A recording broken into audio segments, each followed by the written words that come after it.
رسول اللہ کے دین سے اپنے لگاؤ کو پیدا کرو۔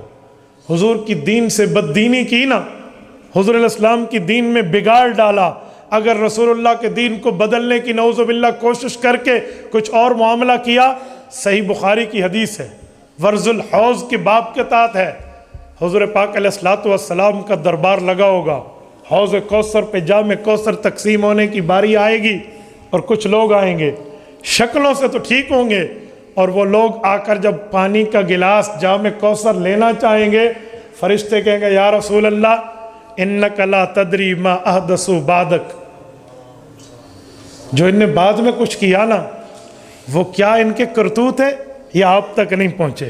تکلیف ہو رہی ہے لوگوں کو، کیا کرتوت ہیں وہ آپ تک نہیں پہنچے؟ تو کیا معاملہ؟ کہا انہوں نے تو دین کو بدلنے کا کام کیا۔ اچھا تو جام کوثر ہاتھ میں حضور علیہ السلام کی طرف سے واپس ہوگا، فرمائیں گے سحقن سحقن لمن غیر بعدی، ان کے لیے مجھ سے دوری ہے، ان کے لیے مجھ سے دوری ہے جو میرے دین کو میرے بعد بدلتے رہے۔